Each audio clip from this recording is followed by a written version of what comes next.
Good day, viewers, and welcome to another episode of Government and Public Service Reports on Atlantic Television Network in the city of Port Harcourt. News, events, and stories abound in the state system. ATN's appetite for in-depth, unbiased, and factual reportage is a driving principle for this program in order to bring government activities to the doorstep of the people. Let's go through the highlights of today's report. In Edo State, Okpebolo accuses Obaseki of withholding donated books. In Abia State, government engages host communities on a proposed airport. And in Ekiti State, Governor approves 2.6 billion naira for clearing of land. And in Zamfara State, bandits reject 3 million naira ransom to release abductees. We'll take a short break, and when we return, we go straight to the details. Stay tuned.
Welcome back, and now we dive into the details for today.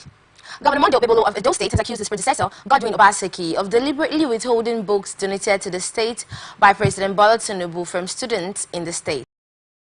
He alleged that Obaseki, who governed the state on the platform of the opposition People's Democratic Party, did not distribute the books to students because they featured President Tinubu's image on the cover. He therefore launched a statewide initiative to remodel public schools and distribute the books. Okpebolo, in a statement issued on Monday by his chief press secretary, Fred Itwa, announced that the first phase of the remodeling project would address 8 schools across the state, 3 senatorial districts. The governor stated, "These books you see here were donated by President Bola Tinubu for the children of Edo, but the previous administration refused to distribute them because of the president's image on the covers." "I want to thank President Tinubu for his generosity, and I believe the refusal to distribute these books was an act of wickedness. The warehouse is full of these books, but they were kept away from the children because of petty political reasons. Today, we are here to distribute them to our children." In Anambra State, police has arrested 2 persons suspected to be cultists and armed robbers along the various weapons in their possession. The suspect, Okechukwu Chinwuko, 27, from Umuanaga village in Awka South local government area, and Ezenwa Chinidu, 22, from Umuneri village, were arrested by police operatives attached to the anti-cultism squad in Enugu Njikoka local government area of Anambra State. A statement issued on Monday by the command spokesman, SP Tochukwu Ikenga, stated that the suspects were arrested on Saturday after a raid on a black spot in the area. Ikenga said police operatives attached to the anti-cultism squad in Enugu Njikoka local government area of Anambra State in the late hours of Saturday, December 7, 2024, acting on credible information, raided an identified black spot in Umunaga village, Awka South local government area. During the operation, one Okechukwu Chinwuko of Umunaga village and Ezenwa Chinedu, 22 years of Umuneri village, were arrested. Other incriminating objects recovered included one pump-action gun, 4 live cartridges, a cutlass, criminal charms, and substances suspected to be hard drugs.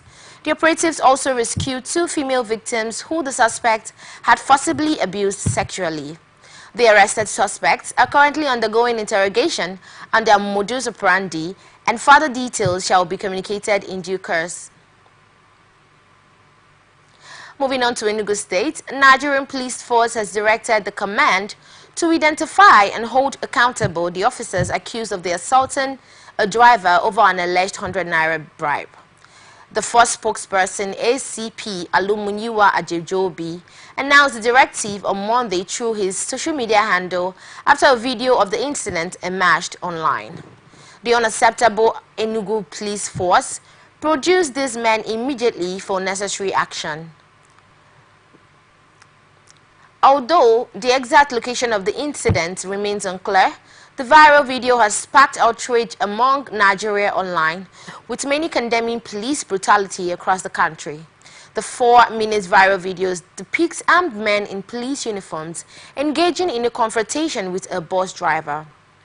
As the confrontation continued, passengers reportedly members of a Christian group in training tried to intervene by appealing to the men in uniform to resolve the issue.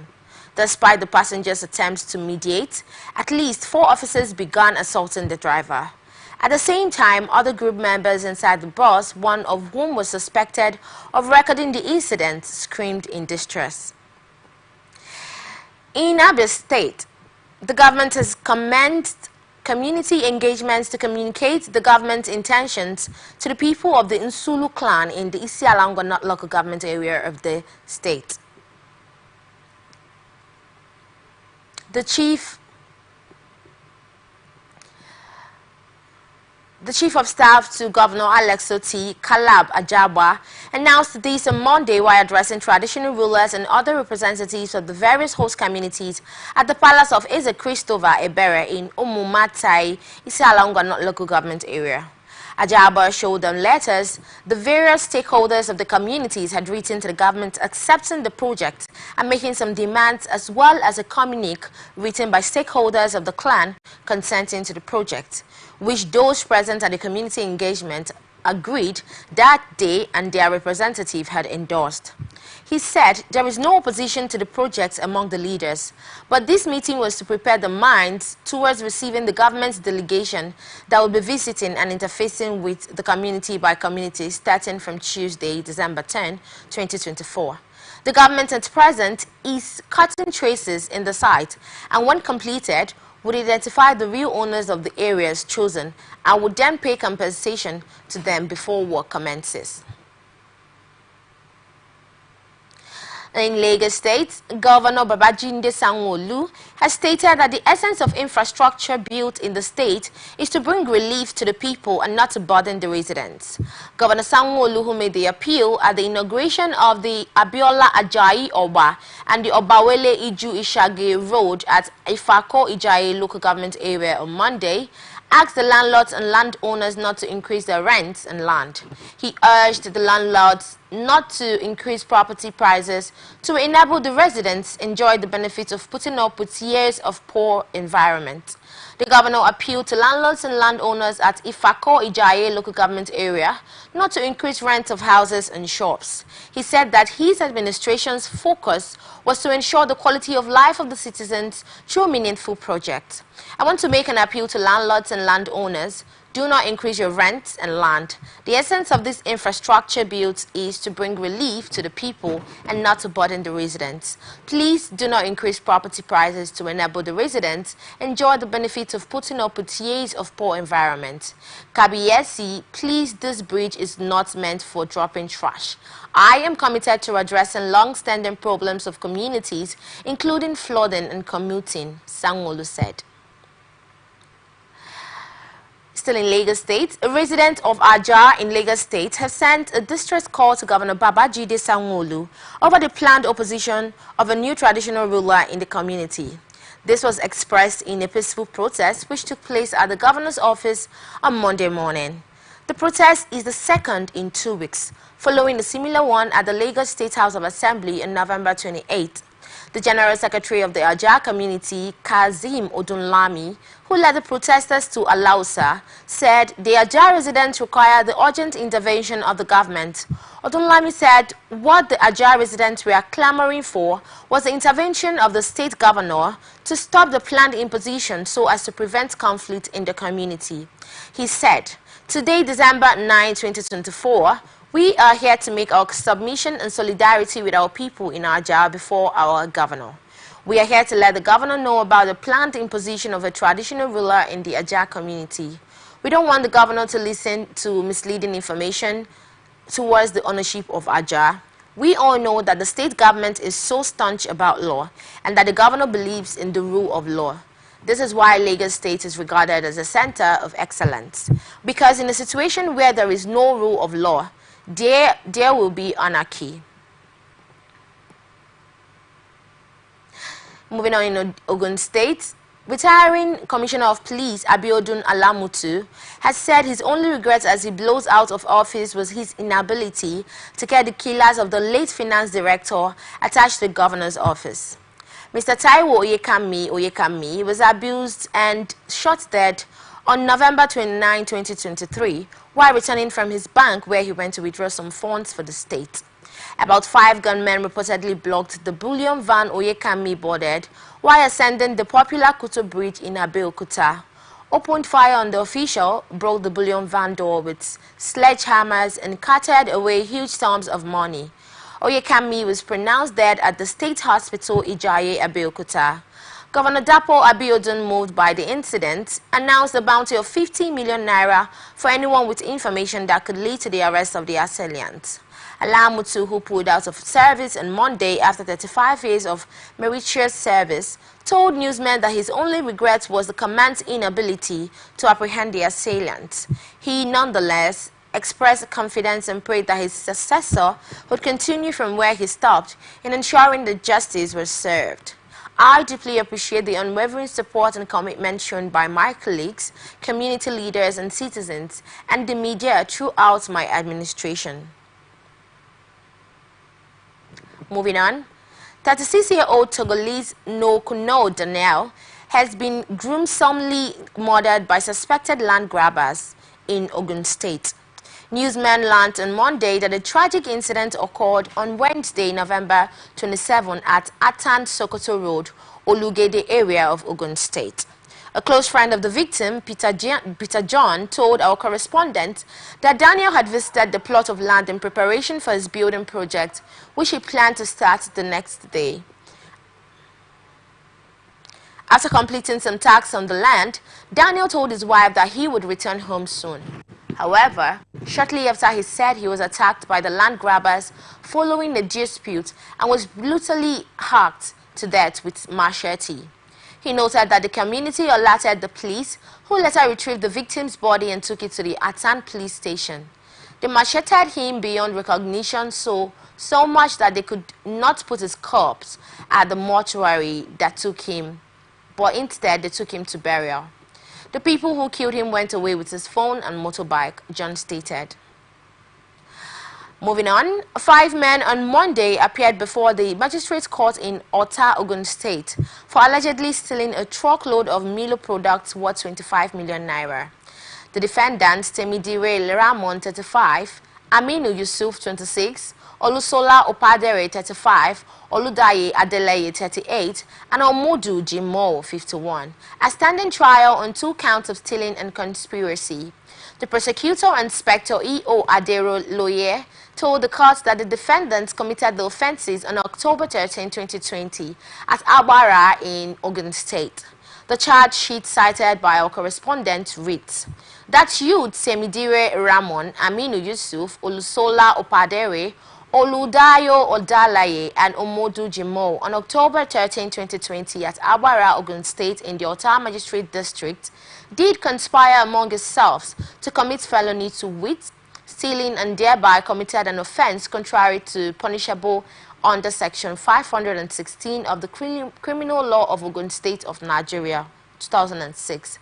That you, Temidire Ramon M., Aminu Yusuf, Olusola Opadere, Oludaye Adeleye, and Omodu Jumo on the same date, time, and place in the aforementioned magistral district did steal a full trailer load of Nestle Milo products, 44 pallets valued at 25 million naira, property of Nestle Nigerian Peak, and thereby committed an offence contrary to and punishable under Section 390 of the Criminal Law of Ogun State of Nigeria, 2006. Moving on, Ekiti State, the Governor Biodun Oyabenji has approved billions of naira for clearing of 1,200 hectares of land across the state. The Commissioner of Information disclosed this in a statement. According to him, the approval of over 2.6 billion naira was taken at the state executive meeting held on 29th of November and chaired by Governor Oyebanji. 264,800,000 naira for land clearing to support youth in agriculture. The exercise will involve clearing of 200 hectares of land for some interested youth in Ado Ekiti West local government, and both the state and the local government splitting the cost evenly at the sum of 132,400,000.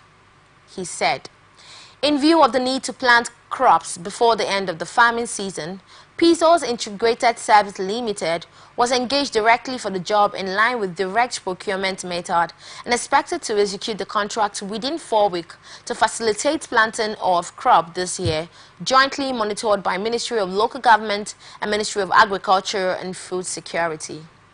Another 2,350 million naira for clearing of 1,000 hectares of land to support youth in agriculture program in specific communities for dry season farming to support youth in agricultural program, an initiative designed to increase agricultural production, revolutionize and boost economic potential through youth engagement at various locations across the state.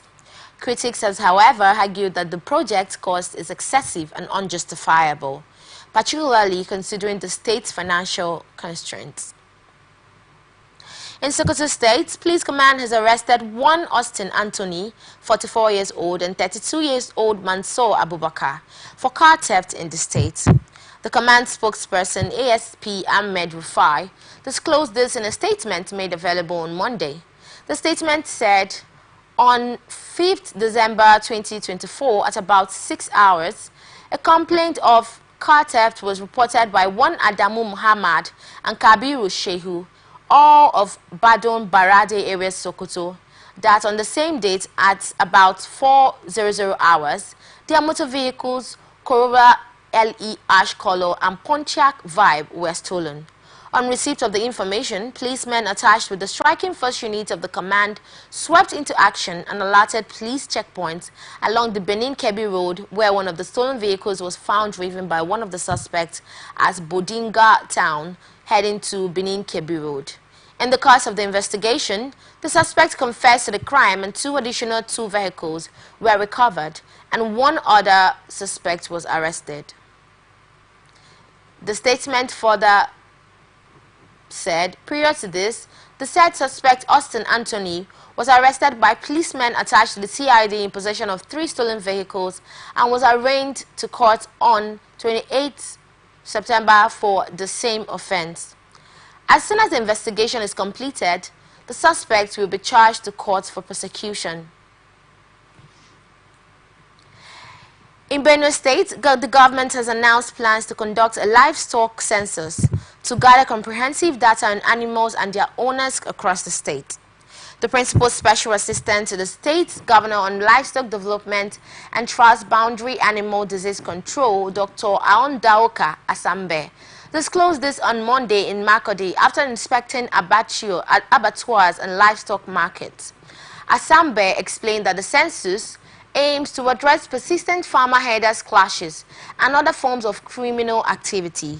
He highlighted the governor's commitment to revitalizing the livestock industry and enhancing its contributions to the state economy. Conducting a livestock census offers numerous benefits, Dr. Asambe stated. Foremost, it will help control the recurrent clashes between farmers and herders in the state. Additionally, it will curb cattle rustling. Once the census is completed, animals will be tagged and easily traceable to their owners. This tagging system will also extend to animals at abattoirs, significantly reducing crime within the industry. Asambe expressed concern over the poor state of abattoirs in Makurdi, noting that none of them met the minimum standard for slaughterhouses. He cited a lack of access to potable water, good roads, and basic hygiene as significant challenges. In response, the chairman of the Meat Shop Owners Association Makurdi branch, Mr. Austin Ugu, called on the state government to create an enabling environment for their businesses to thrive. We are open for adverts placement, news and event coverage, personality, society and political interviews, product, service promotions and commercials. You can connect with us on all our Facebook, on our ATN socials at Facebook and YouTube at Atlantic Television Network, Instagram and TikTok at Atlantic TV Network 1, Twitter at Atlantic TV Net. You can watch us live on our website at www.atlanticnetwork.com. Benue State Governor Hyacinth Alia says his administration has spent $2.82 million to service external loans between June 2023 and June 2024. Alia, who disclosed this in a statement signed by his Chief Press Secretary, Sateso Kula, on Monday in Makurdi, said Benue has now borrowed funds since the inception of his administration, but paid the said sum to reduce the state's debt burden. He said the Debt Management Office recent report confirmed that the external debt profile of Benue has experienced a sharp decrease within the period under review. He also said the current budget release of the third quarter of 2024 State Fiscal Transparency League table indicated that Benue has moved to the 9th position from the 35th and 36th position in indefinite strike action over non-payment of the new minimum wage, and the state government had begun the implementation of 75,000 naira new minimum wage for workers in the state from the end of November. The union, which claimed to be following the directive of the national body and that of the Nigerian Labour Congress to embark on indefinite strike action as of December 2nd, and the state chapter of the union had no option but to embark on strike from December 6th. When contacted, the state chairman of Nigerian Labour Congress, Terungwa Ibe, said the union was informed of the strike but declined to give the reason for the strike. In Gombe State, the Security Council has reaffirmed its commitment to safeguarding lives and property while strengthening the state's status as a haven of peace and security in the region. This pledge was made during an expanded security meeting held at the new Banquet Hall Government House, Gombe, on Monday. The meeting, chaired by the Deputy Governor, Dr. Manasa Jatau, extensively reviewed the state security situation with a focus of seasonal issues such as farmers-herders conflicts and cattle rustling. In its resolution, the Council affirmed that while Gombe State remains relatively peaceful compared to other states in the country, sustained and coordinated efforts are needed to address persistent security threats. Traditional rulers, federal security agencies, local hunters and vigilante groups received a commendation for their efforts in addressing security challenges. Security patrols were being intensified across the state with improved communication channels to curb the activities of cattle rustlers and violent criminals. Moving on, an auto crash has claimed the lives of at least 14 people along Tage Bridge in Kafin Hausa local government area of Jigawa State. The accident occurred on Monday when a vehicle conveying passengers crashed, resulting in the loss of multiple lives. According to eyewitnesses, the accident was gruesome, with many bodies scattered around the scene. The state's police command confirmed the accident on Monday through its public relations officer, DSP Shishu Adam. In an interview with our correspondent, Adams revealed that the driver of the vehicle survived the accident and is currently assisting the police with investigation to ascertain the cause of the accident. The identities of the victims have not been released, pending notification of their families, he said. The police spokesperson revealed that the driver of the vehicle survived the accident and is currently assisting the police with investigations. When we got a distress call, our men promptly moved to the scene of the accident, carried the victims to the nearest Hadejia General Hospital, where a doctor on call confirmed the deaths of 8 women, 2 men and 4 young men at the scene, Adam said. According to Adam, a thorough investigation into the case of the accident is ongoing. As the investigation unfolds, the police have appealed to the public to provide any information that may help in determining the cause of the incident. In Borno State, the High Court sitting in Maiduguri has sentenced Aisha Wakil, popularly known as Mama Boko Haram, and 2 others to a combined 15 years imprisonment for 6 million naira car fraud. The Economic and Financial Crimes Commission disclosed this on Monday, noting that Wakil, alongside the program manager of her Complete Care and Aid Foundation, Tahiru Saidu Daura, and the country director, Lawal Shoyode, was convicted after being found guilty of fraudulently obtaining a Toyota Camry 2012 model from a petitioner under false pretenses. The trio had been realigned on 4 counts of conspiracy, cheating, and providing false information in September 2020, to which they pleaded not guilty. Following extensive court proceedings, Justice Aisha Kamaliya handed each defendant a 5-year prison sentence on Thursday. During the trial, the prosecution presented by Mukhtar Ahmed and Shamsedeb Saka presented 3 witnesses and submitted several documents as evidence. Justice Kamaliya ruled in the favor of the prosecution and sentenced the defendants to 5 years imprisonment each without the option of a fine. The court also ordered the defendants to pay a restitution of 3.5 million naira to the petitioner.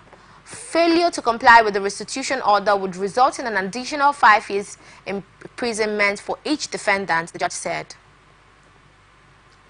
In Zamfara State, bandits has rejected 3 million naira offer as ransom for the release of 26 abducted persons from Gadin Goga village, Maradun local government area.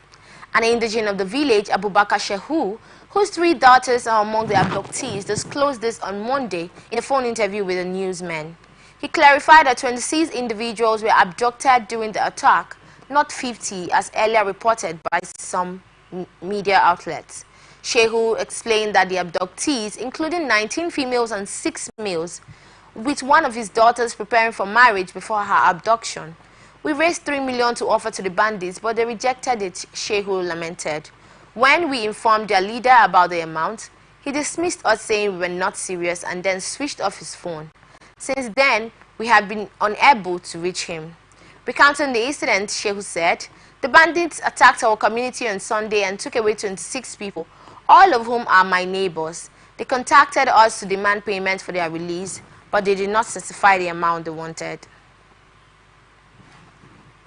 Speaker of the House of Representatives, Honorable Tajuddin Abbas, on Monday reiterated the 10th Assembly's resolve to end the systematic barriers that hindered the full participation of women in political and public life through the ongoing constitution review. Speaker Abbas, who gave the assurance in Abuja during a meeting held with speakers of the 36th State House of Assembly to commemorate the conclusion of the 16 days of against gender-based violence, unveiled plans to hold a town hall meeting with the women's group to discuss their priorities for the 2025 appropriation bill. Town hall meeting scheduled for Tuesday, 10th December 2024, is to ensure that their needs are reflected in the budget, adding that similar engagements with youth groups are planned for next week. He stated, Honorable Abbas, the time for us to challenge stereotypes and misconceptions that have long hindered progress. Let us mainstream women's and gender issues in our constitution, statutes, policies, and budgetary processes. By doing so, we will not only honor the contributions of Nigerian women, but also build a stronger, more inclusive society. Moving on, Vice President also said Nigeria was proud of her achievements despite her attempts at smearing Nigeria. Kemi Badenoch, the leader of the British Labour or Conservative Party, we are proud of her in spite of her efforts of denigrating her country, her region, she must said. She is entitled to her own opinions. She has every right to remove the Kemi from her name, but that does not underscore the fact that she's the greatest black nation on earth is the nation called Nigeria. The Vice President said this on the 10th annual migration dialogue at the State House held in Abuja on Monday. He recounted the efforts of the migrants helping to build and strengthen their host countries. He mentioned Elon Musk, the chief executive officer of Twitter, and Tesla, who was of South African origin, and Rishi Sunak, the UK Prime Minister, who is of the Indian descent. Migrants build nations and immigrants build civilizations. There is a need to cherish and respect immigrants. Rishi Sunak, of Indian ancestry, never denigrated India, he added. Badenoch has come under fire for her controversial opinions on Nigeria. She accused Nigerian politicians of using public funds for personal gains in 2022. After her election in 2024 as the UK Conservative Party leader, Abike Dabiri Erewa, the chairman of the Nigerians and Diaspora Commission, said Badenoch failed to respond when the commission contacted her. You are watching Government and Public Service reports on Atlantic Television Network. An officer of the Nigerian Security and Civil Defense Corps, Solomon Ogodo, has been sentenced to 7 years in prison for defrauding job seekers of 12.2 million naira with a fake employment scheme.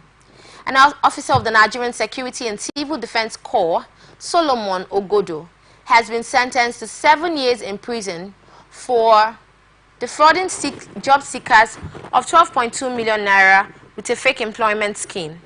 The Independent Corrupt Practices and Other Related Offences Commission prosecuted the case, which also saw the court order Ogodo to repay all funds collected from his victims. The ICPC told the Federal Capital Territory High Court in Jabi, Abuja, that Ogodo forced provisional appointment letters and promised unsuspecting applicants jobs in the Nigerian Correctional Service. Prosecutor Hamza Sani detailed how Ogodo's action contravened multiple laws, including the Corrupt Practices and Other Related Offences Act 2000 and the Advanced Free Fraud Act 2006. Mr. Ogodo forged appointment letters and exploited the desperation of job seekers for personal gain. The defense counsel A.A. Ngoye pleaded for a more lenient sentence, suggesting community service instead of imprisonment. Moving on, Nigerian Civil Aviation Authority has issued a stern warning to airlines operating in the country, stating that it will begin enforcing sanctions on carriers that fail to refund ticket payments within the time frame stipulated by the NCAA Regulation 2023. Director of Public Affairs and Consumer Protection, Michael Ashimugu, disclosed this on Monday, emphasizing that the authority has exercised considerable patience and engaged extensively with airlines to improve passenger experience over the past year. Ashimugu noted that while many airlines have demonstrated a willingness to comply, others continue to fall short in meeting their obligations to passengers.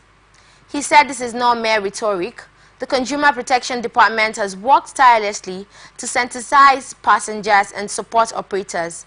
The time has come for airlines to reciprocate this good faith and comply fully with regulations. Achimugu revealed that Consumer Protection Officer had been directed to seize its chasing airlines for compliance, warning that instance of non-compliance will now attract strict sanction. Not a single airline can claim they haven't given a listening ear. We've been balanced and accommodating, but the patience of the authority has its limits, he added. Acknowledging passengers' grievances over delayed refunds, Achimugu offered apologies and disclosed plans to review the refund time frame in the regulations. Moving on. United Kingdom has issued around 300,000 visas to Nigerians over the past few years, according to the British High Commissioner to Nigeria, Richard Montgomery. Montgomery described the relationship between Nigeria and the UK as robust, emphasizing that Nigeria is one of the major beneficiaries of the UK post-Brexit migration policies. Montgomery addressed claims of harsh immigration policies, asserting that the UK's visa policies have been favorable to Nigerians. I have to contest this picture because the last couple of years has granted around 300,000 new visas to Nigeria, which far exceeds any other visa relationship which Nigeria has with any other country, he said on Monday's edition.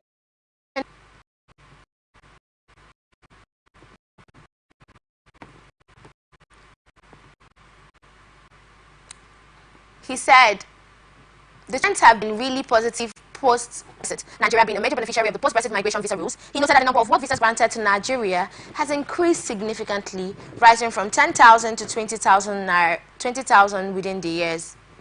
He also highlighted the contributions of Nigerians in the UK, particularly in the sectors such as social care, describing their roles as vital.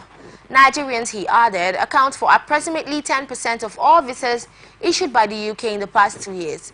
So I would like to emphasize how huge the relationship is. It outstrips any other visa relationship that Nigeria has with any other single country, in my understanding, Montgomery noted. South Korean authorities banned more top officials from leaving the country on Tuesday, Yonhap reported, in the wake of President Yoon Suk Yeol's bungled attempt to impose martial law. A day after Yoon himself was hit with a travel ban, his party was forcing a resignation roadmap that reportedly could see him step down in February or March before fresh elections. Yoon suspended civilian rule a week ago and sent special forces and helicopters to parliament, before lawmakers forced him to resign the decree in a country assumed to be a stable democracy. Investigators are probing the president and a cabal of allies, many from the same school, for alleged insurrection over the sequence of extraordinary events. On Tuesday, Cho Ji-ho, Commissioner General of the Korean National Police Agency, and the two other top police officials became the latest to be banned from foreign travel, the Yonhap news agency reported. Already confined to South Korean territory and the former Defense and Interior Ministers, Martial Law Commander General Park An-soo and Defense Counterintelligence Commander Yeo In-hyung, Kim Yong-hyun, the former Defense Minister, was detained on Sunday, and late Monday prosecutors filed a formal arrest warrant against him. We are open for... This is where we wrap it up on this edition of Government and Public Service Report on Atlantic Television Network in the city of Port Harcourt. I am Wanko Mary Jane.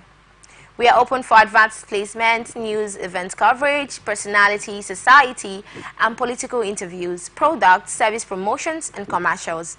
You can connect with us on all our ATN socials, Facebook and YouTube at Atlantic Television Network, Instagram and TikTok at Atlantic TV Network, and on Twitter at Atlantic TV Net. Watch us live on our website at www.atlantictelevision.network. Peace and unity are the pathways to progress. Thank you for watching.